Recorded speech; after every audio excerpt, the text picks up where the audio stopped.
The ERMAC Center is proud to present the SFU Canada Research Chairs Seminar Series. This bi-weekly series hosts 5 presentations this semester. For the fall 2010 semester, the presenters belong to the Department of Mathematics, Physics, Sociology and Anthropology, the School of Interactive Arts and Technology, and the Faculty of Education. Today's speaker is Dr. Erol Girt, Canada Research Chair in Condensed Matter Physics from the Department of Physics.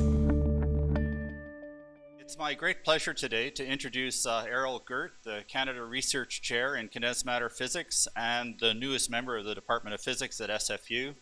But before I talk about his history, I just want to provide a few words of background. So, from its inception, SFU has had a high profile in condensed matter physics and material science, and in particular in magnetic materials, where really early faculty members such as John Cochrane, Tony Arrett, and Brett Heinrich established, without exaggeration, a really high international profile for that magnetic materials research at SFU. So it was natural to want to build on those strengths, and in keeping with the SFU strategic research plan.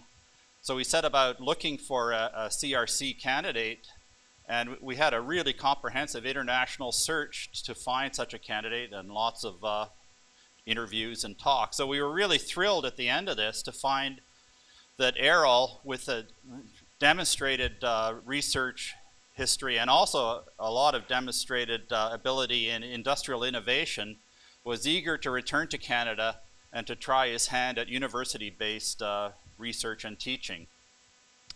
So Erol obtained his bachelor's and master's degrees at the University of Sarajevo in Bosnia-Herzegovina, and then came to Canada in 1992. He went to the Department of Physics at McGill University, another department that has a really strong history and profile in magnetic materials research, where he obtained his PhD degree in 1998. Then he went on to do 2 years of postdoctoral work at the University of California at Berkeley and at Lawrence Berkeley National Laboratory. And in the year 2000, he moved to Seagate in Fremont, California, which of course is an international leader in magnetic storage technology. And he was there for 7 years, obtained lots of industrial awards for innovation, lots of patents with his name on them.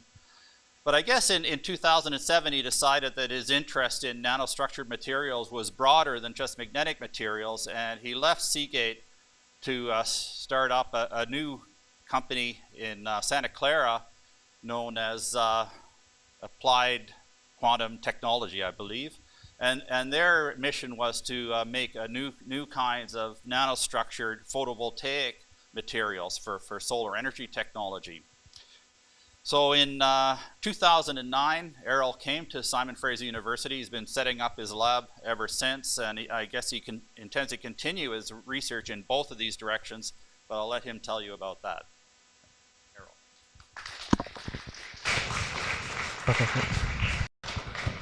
Thank you, Mike. I can just now leave this. Okay, I have a kind of ugly habit of presenting too many slides, and but I'll try in a kind of short give you an overview what are my intentions here, what I have done before, and just focus about the ideas, what I think is interesting to do here in Canada, and what could be really new stuff actually going on. Actually, not new, but old and new. So the title is Fantastic Voyage. Actually explains my voyage of what I have done so far. But what I have, through my work, I kind of realized that certain directions becoming more and more economical for the countries like Canada, where the investments are limited. So let me start with first introducing my group. Actually not the group, but all collaborators. In particular, you will see the group, but I would like to introduce some of the people. First the postdoc, Wendell, and Capucin is coming on Monday. We have a graduate student, Eric and Bobo, and a summer student, Yue and Joel. Collaborators, we are practically working together with Bartek and Professor Heinrich, and we work also with Professor Simon Watkins on spin diffusion, and we have some collaborative projects with INO, which is a MEMS, where David Brown is involved, and David is going to be more and more part of our work. We are anyway share the lab. I also, my outside collaborator, and also I'm also involved in one of the other strategic project with Professor Bahraini, and my outside collaborators, Oleg Mirasov, Olaf Karis, Thomas Schreifel, and Dieter Suss. These are really close collaborators, and the work is done with them. Okay, let's just look at the picture.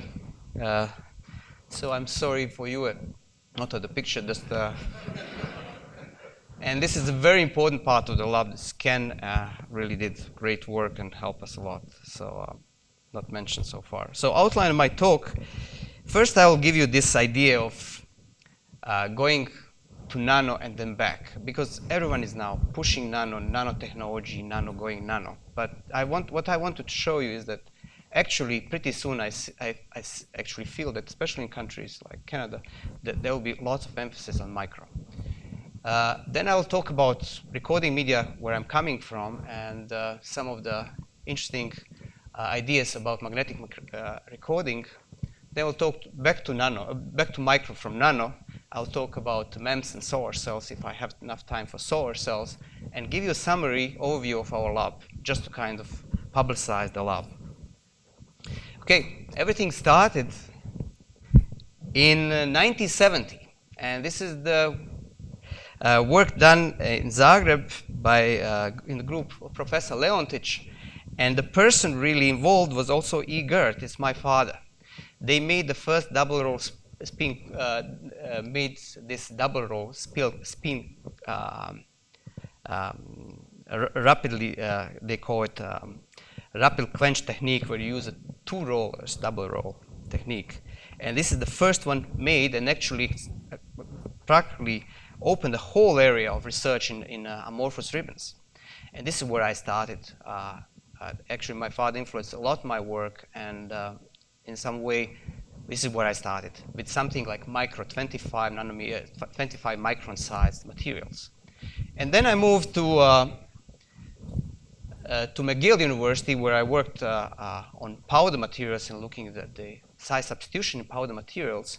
And practically the most of the experimental work was done in Chalk River, and you can see the sign, caution sign. Really would like to thank you, both McGill and Chalk River, for time and the work I could do at these places.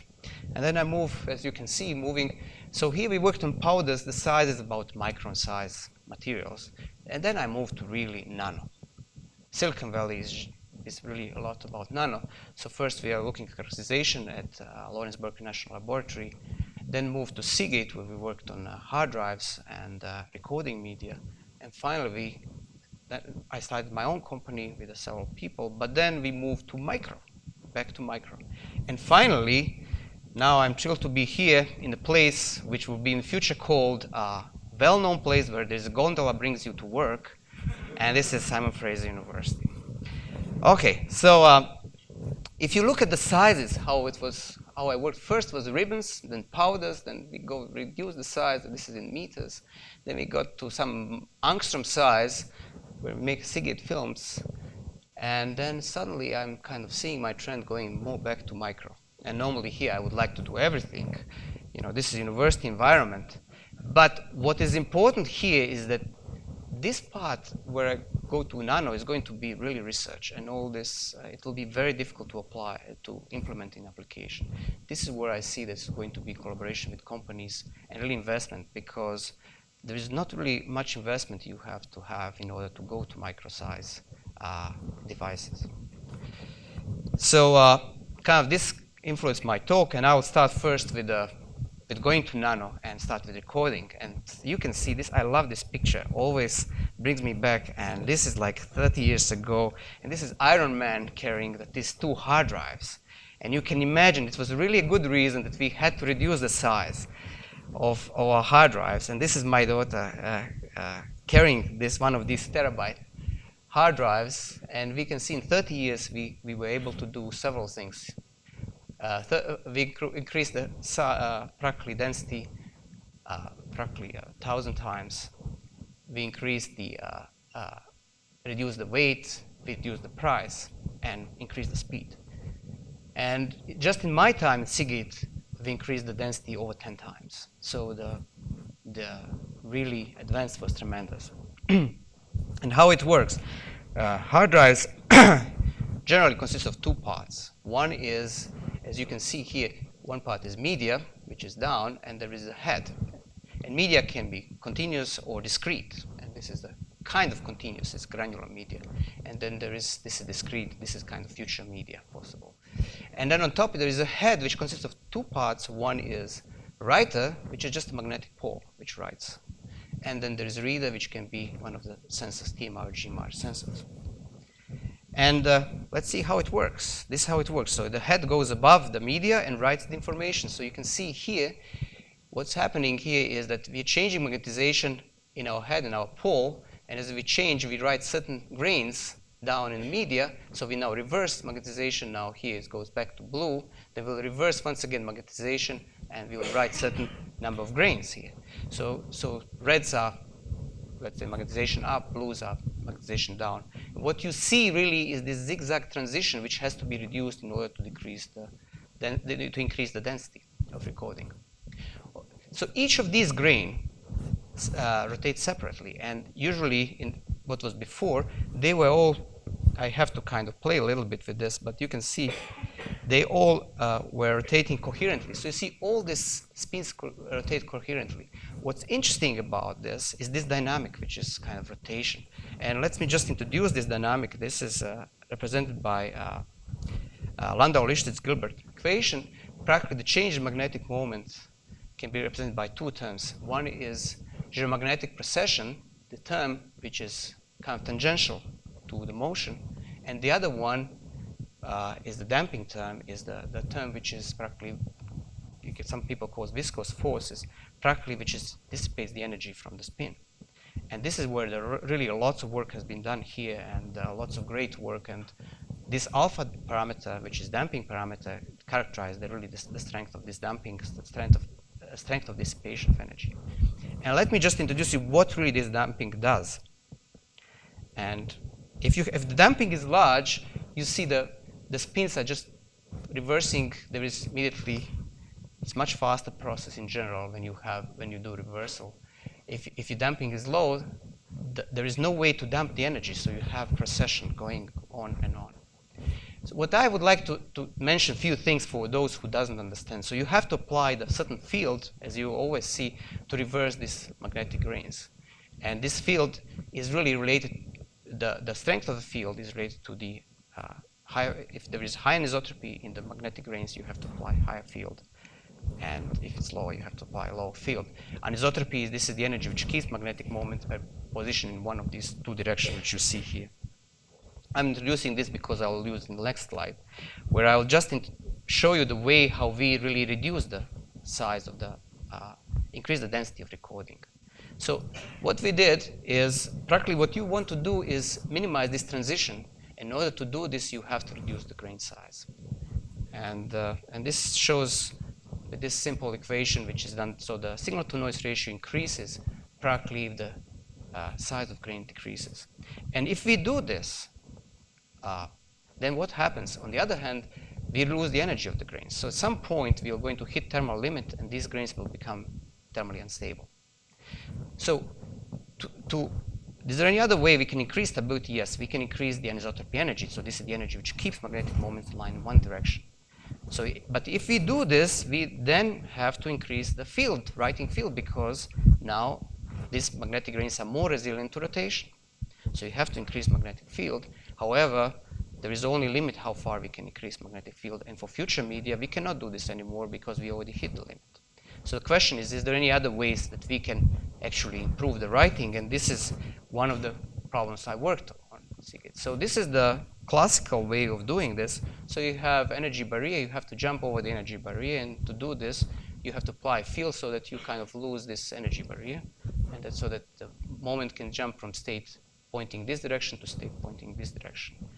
If this is, in this particular case, everything is done by coherent rotation, so all the magnetic moment across the grain rotate coherently. So this is the original idea. So one of the important parameters except anisotropy, which we mentioned, and magnetization, which is all these vectors pointing up, there is the other important parameter, exchange stiffness. This exchange stiffness is limiting the thickness of magnetic grains. Because what you will tell me at some point, wow, what we can do is we can reduce the size of the diameter of the grain, but we can increase the thickness of our media. And no, we cannot do this, because there is also a limit which is given by this exchange stiffness. It's a very important parameter, not easy to measure, and I will talk a little bit more about this, so this is why I'm mentioning it right now here. The other way to do it is actually to make it non-coherent rotation. So instead of grain having one material, you can make two or more materials, where one material easily rotates, and then the other one is hard magnetic material. So what we do in this case, we apply the field, we rotate this easily rotatable magnetic material, we store lots of energy, which helps us now then propagate the main wool through the hard magnetic layer. So we have practically two contributions. One is coming from external field, and one is coming from this push, from the spring at the interface. And in this way, we can really reduce significantly reversal field.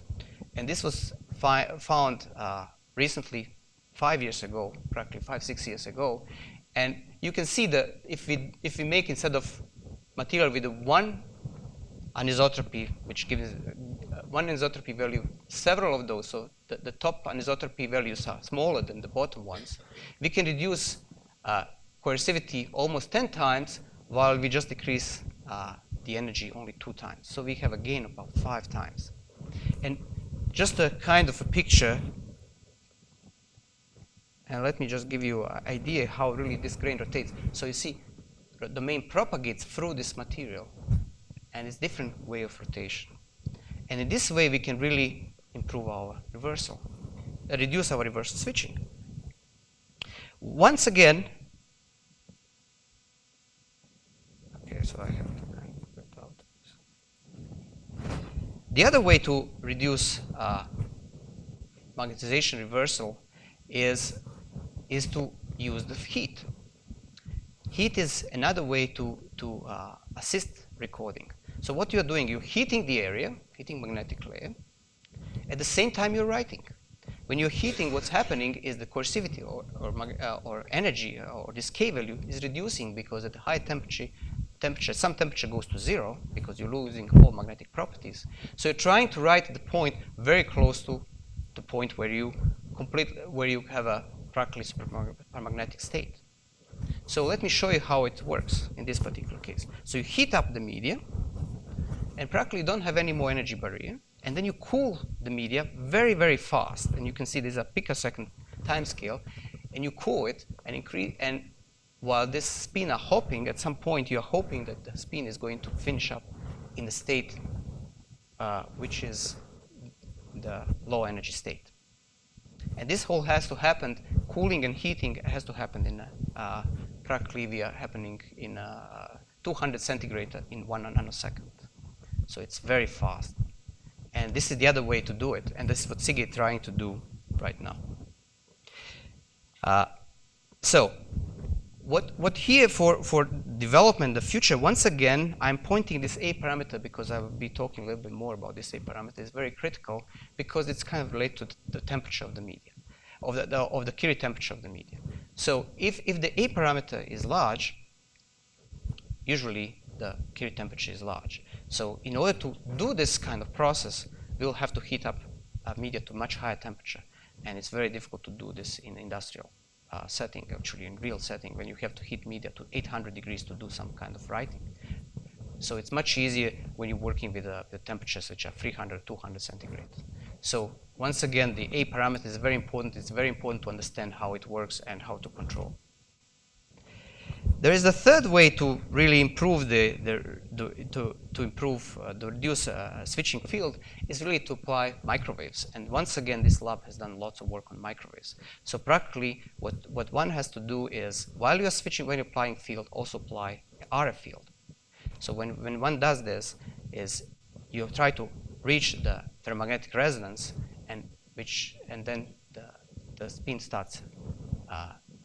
You have a large angle precession, and it helps you reversal. In this case, you can get about 20% reduction in reversal field. Okay, so I kind of try to mention this A parameter all the time because we have done lots of work. I really didn't want to talk much about my work. I tried to put them in the slides, but since we have done lots of work on A parameter, at least in the last 2 years, and so recently, while I was here, I kind of wanted to just mention in a few slides. So A parameter is very difficult to measure, and usually it requires neutron diffraction or Brilliant scattering. So it's a really not easy parameter to measure. It's intrinsic parameter. So what we developed a very new method to measure parameter, and actually the method consists of, you have two ferromagnetic layers antiferromagnetically coupled across the ruthenium spacer layer, and you can see this antiferromagnetic coupling. It's happening only between 5 to 8 angstroms. You have this antiferromagnetic coupling. So the films are grow all epitaxially with high texture, and what's happening when you apply a field, which is external field, you start forming a spring in these both magnetic layers. This lets you calculate stiffness because you can use kind of a complicated equation to practically simulate magnetization, which you obtain from the measurements. So this is what we did, and actually some recent work done with Wendell and my students. So this is we were able to fit those data, and you can see that there is a difference if the stiffness what it really represents is this interaction between the magnetic spins. If the stiffness is infinitely strong, then all magnetic moments will rotate coherently. So everything will be they will be all parallel. And the reversal, you can see with this dashed line, this is how the reversal will be manifested in VSM measurements. However, our measurements are completely different, and you can see that actually it's easy to detect it's easy to measure this stiffness. So just eyeballing, you can see the difference. And this is one case if the spins are rotating coherently, one if you have non-coherent rotation. So this is what we were able to fit and determine the values of stiffness.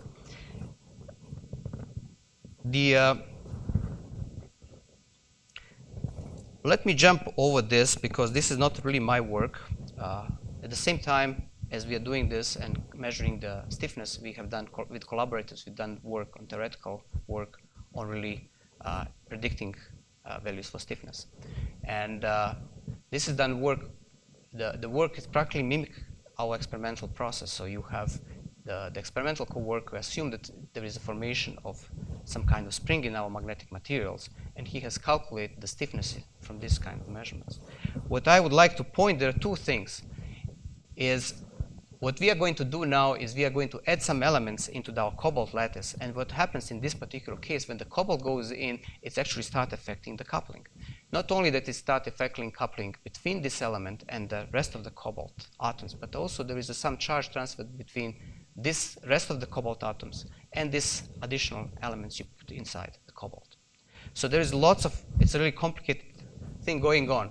And so to do this, so this person who has done this had to take everything into account. He has to calculate what are the magnetic moments in the case when we add some other atom inside the cobalt lattice, and also at the same time he has to calculate what is the change of magnetic moments of cobalt.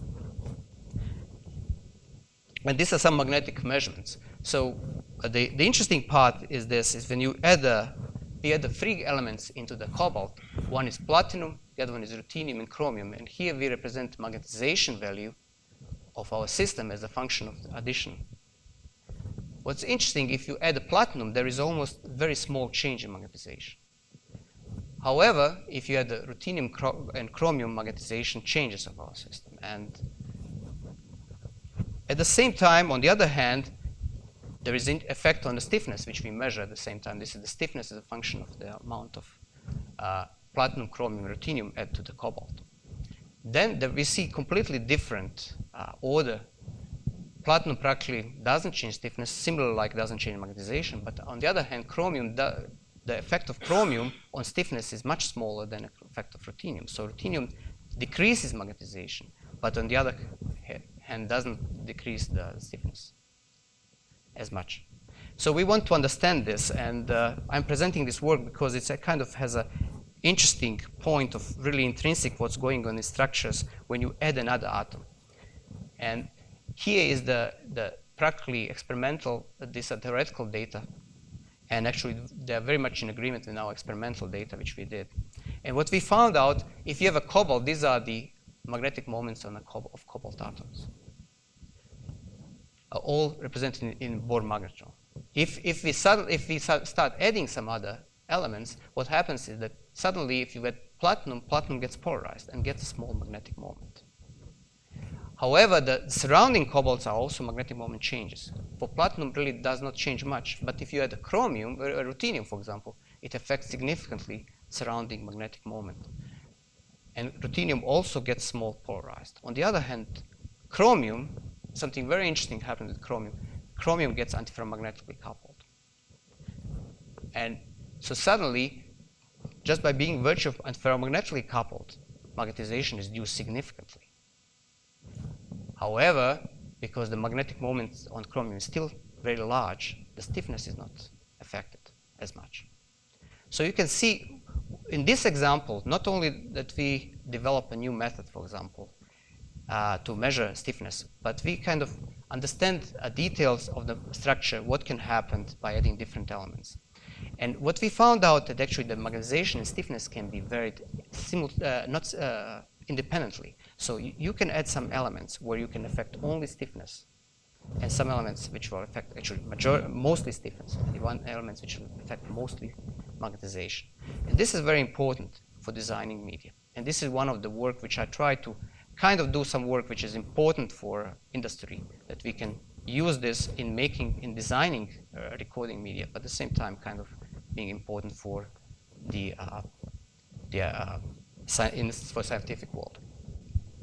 Okay, so now I went a little bit too much into something which I wanted to say, but it kind of a little bit went out of a little bit of the talk, of this whole idea which I was talking about. So now we talked about media, and we got idea with what is current media, what is the ways to improve the media recording, and what is the ways that we can further increase recording density. Now let's look at the head. Head is extremely important. Actually, the main reason why we have reduced the size of the media is because of the head. And everything comes from GMR effect. GMR and TMR effect in the sensors reduce tremendously the size of the media because they can pick up very small changes in flux, magnetic flux. So how they work? The major principle of work and the reason for why people got Nobel Prize for it is the difference in resistivity which you have for spin up and spin down carriers in a ferromagnetic material. So if you have a normal metallic material, spin up and spin down electron, they have same resistivity. However, if you have ferromagnetic material, then spin up and spin down electrons, they have different resistivity. And this mainly coming because of different density of state at Fermi level. And so this was used, and you can make a very simple and easy structure where you have a two ferromagnetic layer separated by non-magnetic layer. If you have this kind of structure, then you have by changing the relative orientation of magnetic moments, you can affect resistivity. And this is how it works. So now we know that for spin down, there is a certain resistivity here, and for spin up, there is another different resistivity in the spin up, for the spin up electrons. Now, if they leave this ferromagnetic material and goes to non-magnetic material, nothing changing. But if they now enter in ferromagnetic material, if the spin is opposite and reversed, what's happening now that the electrons which are down entering into the other band, which is once again down, but they have different resistivity. So the resistivity changes. For spin down, resistivity changes from going from one ferromagnetic material to the other ferromagnetic material. The same thing happened for the spin up. Spin up also, the resistivity changes. So one can calculate this in a very simple schematic here, where you have four resistors, 2 and 2, connected in parallel. On the other hand, if the magnetic moments are ferromagnetically oriented, then the spin down electrons, when they go from one ferromagnetic material and enter in the other ferromagnetic material, the resistance doesn't change. So the resistance here is R1, and here would be R1. So we practically have a 2R1 for these two, for the spin down electrons. And for spin up electrons, the same thing. And if one looks at the difference between this state here and this state, one can see that that difference can be significant if the difference between the resistivity in up and down state are different. And you can see that this part, if this part, the difference is large, you can get a large difference in resistivity. And turns out that for GMR, the resistivity can be in order of 70%, and for TMR, practically 200%. So there is a huge change in resistivity if we change the relative orientation of magnetic moment in these ferromagnetic layers. And this is used in the heads. So now let me get a little bit further more on this. At the same time, as we can see difference in resistivity when electrons go from one layer into the other layer, it turns out also that we can insert torque in the layers. So if the layers have for example, if you have two layers with a different direction of magnetic moment, when the electron goes from one layer into the other layer, the first layer gets polarized, and then they hit the other layer, then you can insert torque into the other layer. So what's usually done, one layer is hard layer, so the magnetic moment spin in one direction, and the other layer is free layer, so magnetic moment can oscillate. And so now when you go from one magnetic layer into the other magnetic layer, you can insert torque on the free magnetic layer and rotate magnetic moment. And so this was done only 10-15 years ago. It came with another term to this Landau-Listet-Gilbert equation, which is a Slonjevsky term, which is given like this. And to do this, you have to apply now really high current densities to be able to rotate this magnetic moment. And this is what happens. If you apply this, if you pass very high currents, suddenly the magnetic moment rotates due to this term. This term is opposite to the damping term. And practically, if it becomes larger the damping term, suddenly we have another term which is forced down, and we can rotate. So now we have two things which we can do if you have two ferromagnetic layers separated by non-magnetic layer. One, if there is a different direction, we have different resistivity. And the other is when we pass the current from one layer and we hit the other layer, we can rotate magnetization in the other layer. And this is what's used in solid-state memories. And this is possible magnetic solid-state memory. So what this magnetic solid-state memory will consist of just a simple structure like this, where one layer is practically firmly aligned around one direction, the other one is free layer. We will pass very short pulses of current, very large current, and we can rotate magnetization in the other layer. And then when we rotate magnetization, then we measure resistivity, and we can know by relative direction of these magnetic moments, do we have spin down or spin up. If the spin is down, we'll have a high resistivity. If spin is up, we'll have a low resistivity state. And so we can write and read with a very simple structure. And this is the principle of solid-state memory, magnetic solid-state memory. And this is what the people are trying to do right now. What I talked about this because it's kind of important to introduce it, but also because we are going to start working on this too. And this is what people have done so far. People are mostly concentrated on TMR, where instead of metallic layer, magnetic layer is separated by oxide, and they are working in the BCC structure. We are going to start something with HCP structure. The reason why we are doing this is this HCP structure have much higher K value, so much higher anisotropy, and they can be really used in application. And so there is some very new results done by Oleg Mriasov, and we are going to do experimentally try to solve it, but I just didn't put it here, just because it's still a patent in writing. So this is a possible application where we can enter and be part of the development in nano. But believe me, there is only limited places where we can do something in nano. So now, let me jump now to the micro. I kind of sketched the talk really in crazy way. But the reason why I'm now going to micro is because of the huge interest, especially in Canada, which I saw for MEMS devices, and I hopefully solar in future. So MEMS are really important devices in in everyday's life. We usually take we think about these devices as devices smaller than a centimeter or millimeter in size. So we can use those, let's say, example of micro speakers, flow controllers. We can have small motors. We can have some kind of adaptive optics where we can interact adaptive optics, or we can measure the current inside wires. The main idea here is interaction. At least in this particular case, is between used magnetic field and permanent magnets to interact. And so if we reverse current in the coil, we can reverse the direction of magnetic field. And if we interact with the other permanent magnet, we can have a force up or force down. And so we can have movements up and down, and we can use it in different ways. In here is practically used just to change the position of this mirror. So this is called like adaptive optics. Why? So here what I want to emphasize is the importance of magnetic materials in MEMS devices. And actually they will be key for this kind of devices where there is important interaction between, where you have to do some kind of movement, left, right, up, down, where you need some kind of, especially if you have to use large forces and if you have a very small sample size or device size. And the reason is following.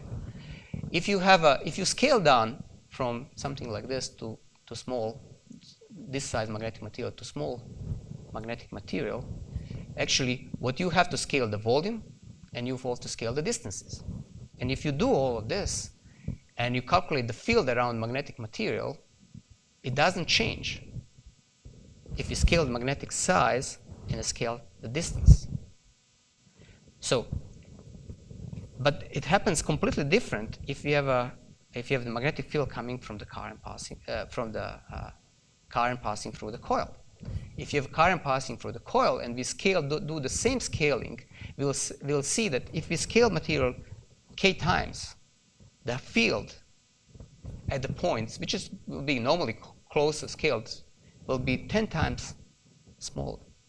And therefore, we lose a lot of energy.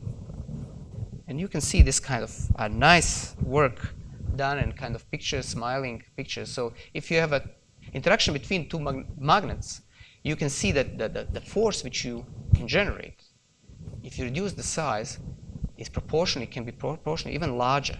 If you interaction between current and magnet and current, the interaction stays the same if you reduce the size. If you interaction between current and current, the interaction goes k times smaller with the size reduction. So permanent magnets, they are really important for MEMS devices, and they're actually key for the devices where you have to use a force to do something. So normally I will tell you that I have done lots of work on this one, and this is kind of all magnetic materials listed here which can be used as permanent magnetic materials. And there are actually highlighted three of them which have a high energy product. And this is actually proportional to the force it's proportional to the force you will have, the interaction you will have involving permanent magnetic material. So I was involved in all of these materials, like cobalt platinum. We designed media which was made from cobalt platinum material. For neodymium iron boron, which have highest energy product, and they use as a highest energy product permanent hard materials, we did world record in coercivity for those materials. For 217 compounds, which also have a high energy product, we have done all this model for iron substitution in these materials. So I have been extensively involved, and just one of example is for neodymium iron boron, which are practically the most important permanent magnets in the world. And this is the phase diagram, and by working along this tie line, which connects neodymium iron boron and neodymium, and varying microstructure, we were playing with coercivity and got this world record coercivity. And you can see Just let me go back just to that you understand. Neodymium iron boron is ferromagnetic material. Neodymium is non-magnetic material. So if you mix them, you get a mixture between ferromagnetic material and non-magnetic material. So practically you can play with interaction between these ferromagnetic particles. And this is, as you can see here, if you increase the packing fraction of neodymium iron boron, what's going on? So if you have a practically very small amount of neodymium iron boron, coercivities are very large. If you have a very large packing fraction, so very strong interaction with magnetic grains, coercivity is low. And normally I should show some kind of TM images, which I worked a lot with. So this is images of this structure here, and you can see densely interacting magnetic particles, and each of these magnetic particles with the facets. And then you can see these completely isolated magnetic particles in this particular case, and these are kind of different images which you're going to see. This is called energy filter imaging, where these darks are the white areas are neodymium rich, and the dark area is iron rich. So you can, by using energy filter, you can really distinguish different materials. But you can see each grain how they look like, and they're perfect crystals. And we have calculated those, and they're getting almost 90% of the ideal coercivity predicted by Stoner-Wolfram model. So we have extensive knowledge about those materials, and we are going to do and actually really apply this and try to make a difference. And there is also lots of materials which are trying to develop new ones which don't have rare earth material, and this is a huge potential because rare earth and platinum materials are extremely expensive and rare. And by actually developing some new permanent magnets, we could actually also play an important role. Okay, let me talk about solar cells. Just a little bit, just a simple one for all of you who kind of, just to give you an idea how the solar cell looks like. Solar cell consists of very much heart, which is PN type. In general, it doesn't need to be PN, N and P type semiconductors. It can be something else. It can be die or something else. It has to be heart consists of electron carrier and hole carrier. So here is two semiconductors, P and N semiconductors, in junction forming PN junction, and on top and bottom you have two contacts. One is back contact, one is front contact. In order for light to pass through, at least one contact has to be light transparent. So usually here the transparency achieved by using conductive oxide, which is transparent to light, but also has a very high conductivity. So what I'm going to just kind of give you an idea is about conversion limits, absorption constant, recombination processes, and our interest. Just the kind of, this is going to be very kind of brief. So the heart is PN junction, practically in our case for us interested in non-organic solar cells.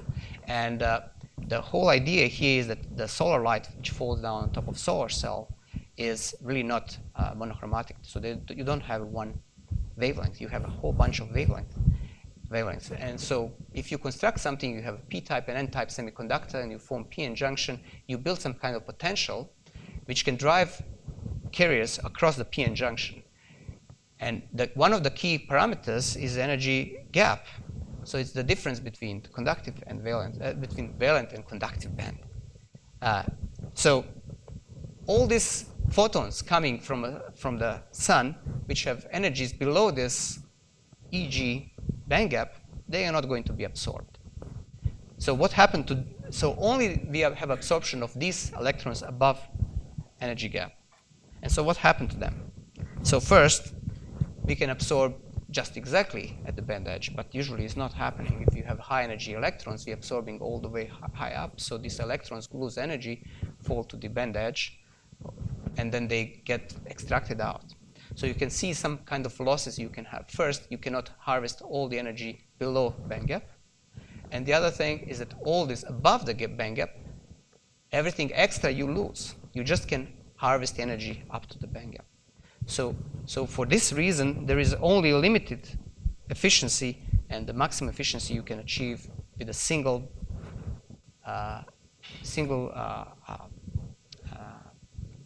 they call it single junction solar cell is about 34%. And this is, there are lots of work done And the band gap has to be between 1.2 and 1.4 EU. So this is the first, how much energy we can harvest. The second point here is really when we can have a semiconductors which are direct or indirect semiconductors, and actually it makes a huge difference in absorption coefficient. If you have direct semiconductors, the absorption coefficient is much larger than if you have indirect semiconductors like silicon, which is the most abundant material. So in order to absorb about 90% of light, you have to have certain thickness. And the thickness is dictated, we can calculate thickness from this very simple formula, where the E0 is intensity of the light coming on top of our semiconductor. And this is the amount of, and E is the amount of intensity of light coming out, passing through our semiconductor. And it's actually governed by this mu. This is the absorption coefficient. And in case of direct semiconductors, we need practically a micron to absorb most of the light. But if it's indirect semiconductors, we have to have about 10 microns thick films to absorb the light. So you can imagine now suddenly we have to go to micron size materials, because otherwise we cannot absorb the light. So this is the other important thing.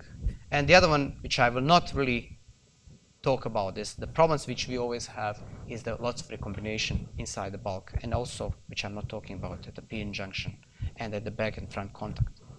But one of the possible recombination which I will really pointed out is called impact ionization. So there is a way, at least theoretical way, to increase efficiency over this 34% efficiency.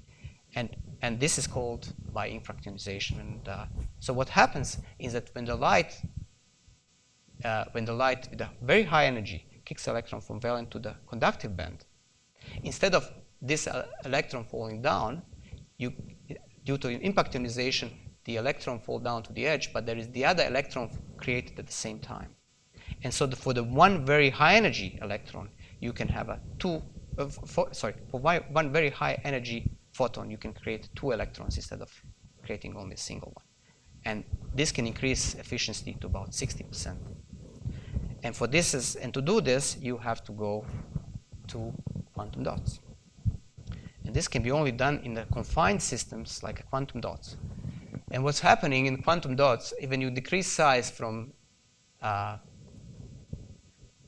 micron size to nano size, where you really want to play with, there is a whole expansion. Not only the band gap is increasing, but also there is a difference between all these levels in conducting valence band expand, distance expand. And in this particular case, there is the probability increases of having this impact ionization, because the difference between these two levels are larger than optical phonon energy. So the energy, in order for this electron to fall down and give energy to the system, usually is giving it to phonons, and if the energy is larger than the available phonon energy, it's more difficult to give energy to the system. So this is why it's increasing the probability of impact ionization.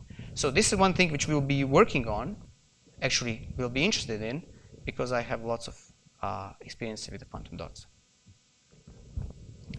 The other important thing is increasing absorption of silicon, and this is something which we have some ideas. I'm not going to talk about this, but silicon is one of the most abundant materials, and it's really a problem.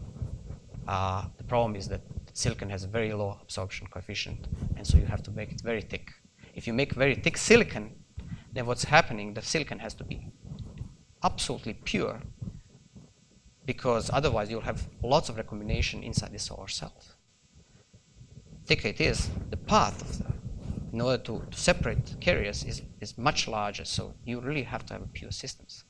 If you can reduce the size, then the quality of silicon can go down, and the process, how much the process will cost will be much lower. And then normally the one thing which I have been working on, but I'm certainly not going to work on the things I have been working with the company, but there is a new interesting really developments which are mostly related to the highly abundant elements. How to form 2,6 p-n junction, which both consist of highly abundant elements. And you can see today what people are working on are really working with a solar cell, like 2,6 solar cells, like cadmium telluride. You see telluride, very rare element. So the price is just because the material is going to increase dramatically if we want to make it large number of solar cells with this material. Similar is coming with the SIGs because indium is a very rare material. So there is a bunch of materials which can be used, which are much more abundant to create the solar cells, and this is one of the other things which we're interested in. Okay, now final of the talk, as practically conclusion, is just go back to our surface science lab. We are trying to change, not change. This has been a great place, and actually one reason why I came here is because of all the work has been done at Simon Fraser University. Practically the only mathematician I knew coming from McGill, I knew about Moorish and knew people working at Simon Fraser. So so it's really was a great place. And what I'm trying to do is I'm really trying to keep at least, you know, we're trying to keep the same idea, the same design of the lab like before, and everything is practically the MBA system is run by Brett, and he is the main person working still in the lab. Myself, I'm trying just to broaden up the interest of the lab. And so what I'm going to show you is just the MBA system, a little bit about MBA system, and talk about some new developments in the lab.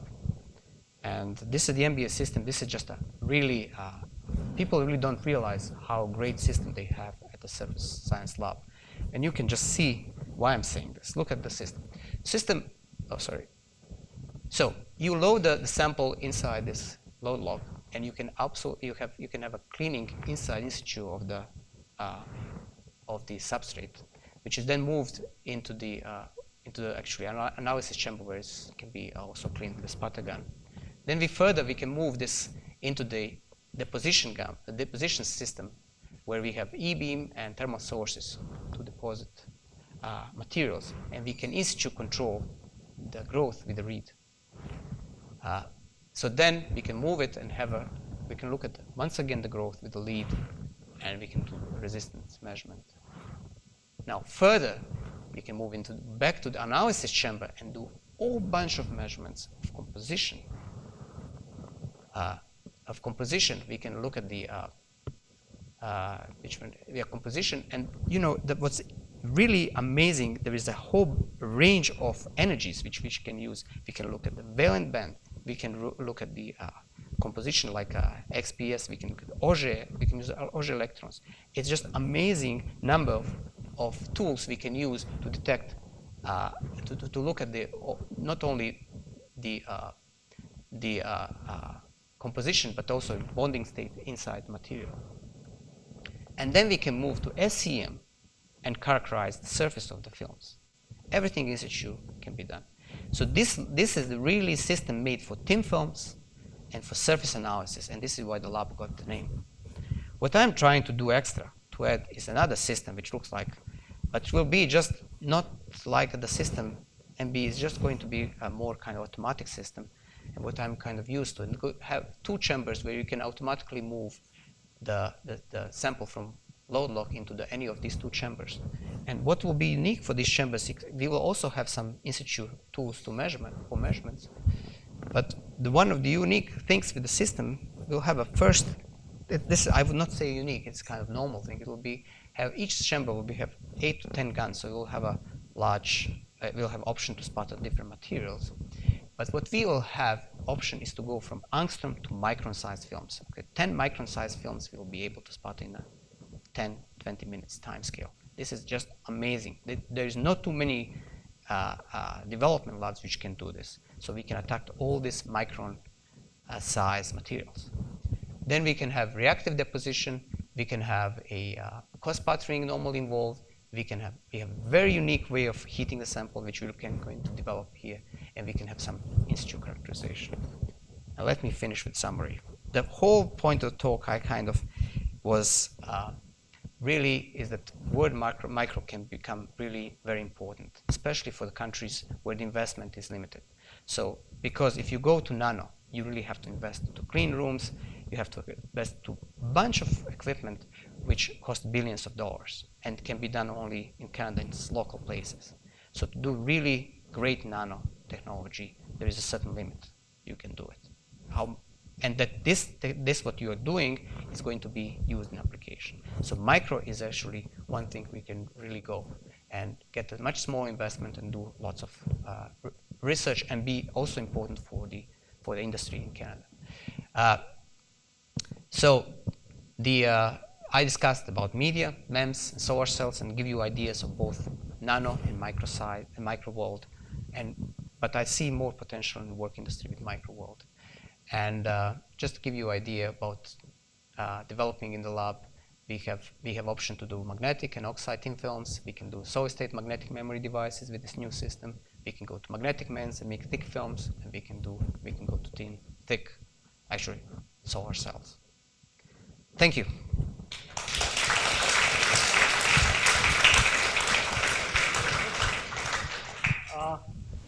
We have time for questions.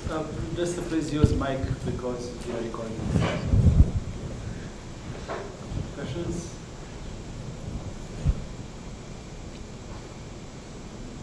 So I don't know if that's good.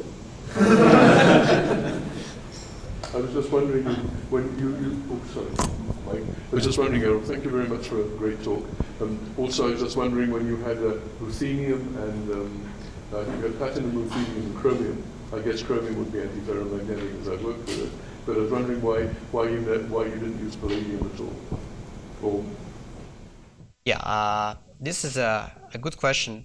The limited number of resources which we had at that time, so we just look at the free elements, but platinum is actually also very important and also will be behaving probably very closely, very similarly like platinum.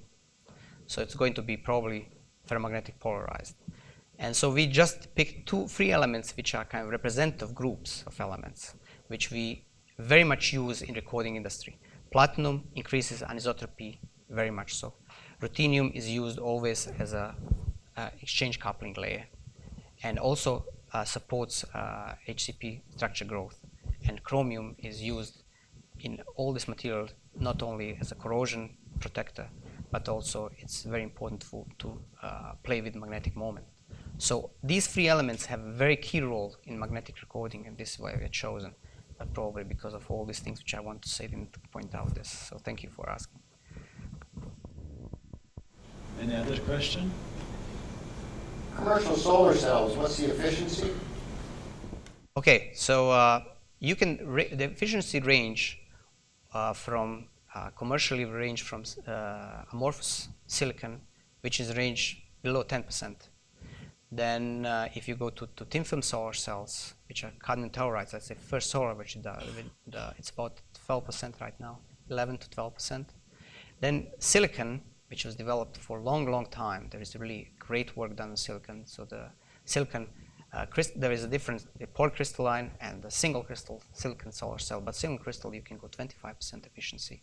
Then you can even further increase by triple junction solar cells, which can go all the way to 41%. In triple junction solar cell, you practically have 3 different band gaps. So you can harvest light in different areas. So you have the least loss when the electron fall down to the band edge. So this is how it's done. So you can have, but the price is also scale up. If you use 40% efficient solar cell, the price is probably 100 times those which you make from First Solar, which is about 10% solar cell thin film. So this is where the problem is. And so the other way to use those is with concentrators. So you use a reflectors which concentrates light onto the very small solar cell. So you don't need to make a huge solar cell, you just make a small solar cell. And use reflectors to concentrate light into this solar cell. And this way you can manage a cost, but still is not comparable.